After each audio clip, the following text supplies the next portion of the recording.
Selamat pagi anak-anak. Hari ini kita melanjutkan pembelajaran kita, yaitu masih tema yang kedua, masuk ke dalam subtema yang kedua, dan hari ini kita pembelajaran yang pertama. Pada materi ini kita mempelajari tentang gangguan pernapasan pada manusia. Nah, sebelumnya kita sudah mempelajari tentang proses pernapasan pada manusia. Nah, tentunya kamu masih ingat bagaimana proses pembelajaran manusia. Nah, sekarang kita masuk dalam gangguan pernapasan manusia. Nah, apa-apa saja penyakit yang dapat mengganggu pernapasan kita? Nah, mulai sekarang coba kamu perhatikan video ini. Semangat belajar. Gimana kalau kita sesak napas karena banyak asap? Atau pernah nggak sih hidung kamu mampet karena pilek? Oh iya tuh, sesak nafas dan pilek adalah contoh dari jenis penyakit yang dapat menyerang sistem pernafasan kita, yang disebut juga penyakit pernafasan.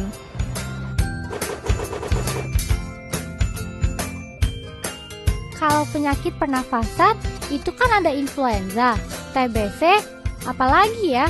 Ada juga bronkitis dan pneumonia, Lula. Kalau nggak salah ya, influenza kan penyakit yang cepat menular. Ciri-cirinya sakit kepala, rasa ngilu pada sendi, demam, sering bersin, batuk, pilek, dan kadang disertai muntah. Ya, jika kita terserang influenza, minum obat, banyak istirahat, dan periksa ke dokter. Kata ibuku, dapat dicegah juga dengan minum air hangat, beristirahat, dan minum vitamin C. Lalu, hati yang gembira juga bisa jadi obat yang mujarab loh. Wah, mantap! Tapi beda loh dengan flu burung. Flu burung disebabkan oleh virus yang hidup di saluran pencernaan unggas seperti ayam. Jika masuk ke tubuh manusia, bisa menyebabkan penyakit yang parah. Iya, virus ini menular ke kita kalau bersentuhan langsung dengan unggas yang terinfeksi. Atau kita menghirup udara yang berasal dari kotoran unggas yang mengering dan terbawa angin. Bronkitis merupakan peradangan pada bronkus yang bermula di dada atau mengikuti flu yang menyebar di dada. Awalnya timbul rasa sakit di dada disertai batuk dan kadang suhu tubuh tinggi. Pasti kalau perokok lebih mudah terkena bronkitis. Iya Lula. Nah, kalau pneumonia adalah radang paru-paru akut yang menyerang tiba-tiba dan cepat menjadi parah.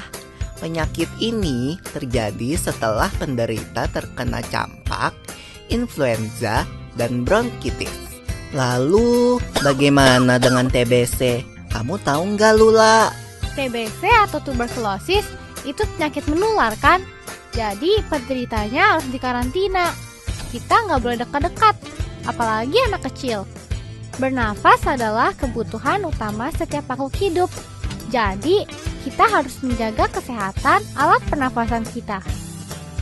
Ya, seperti mengurangi pencemaran udara di lingkungan sekitar, tidak merokok dan tidak sering berada di lingkungan perokok. Jangan lupa pakai sapu tangan atau tisu untuk menutupi hidung dan mulut saat bersin atau batuk. Lalu, tingkatkan daya tahan tubuh kita dengan makan makanan bergizi, istirahat, dan berolahraga teratur. Oh, aku rasa aku mengerti sekarang. Nah, itulah bentuk-bentuk ataupun jenis-jenis dari penyakit yang mengganggu pernapasan pada manusia, mulai dari influenza, flu burung, bronkitis, pneumonia, dan sampai TBC. Nah, dan bagaimana juga caranya agar kita tidak terganggu pernapasan pada manusia? Mulai dari mengurangi pencemaran udara, jangan lupa menutup hidung atau mulut menggunakan tisu ataupun sapu tangan ketika bersin atau batuk. Dan meningkatkan daya tahan tubuh kita dengan memakan makanan yang bergizi dan menjaga waktu tidur kita. Ibaratnya istirahat kita harus teratur, jangan begadang, serta jangan kita di sekitar orang yang merokok. Nah, sampai di situ pembelajaran kita, kerjakan tugasnya, semangat.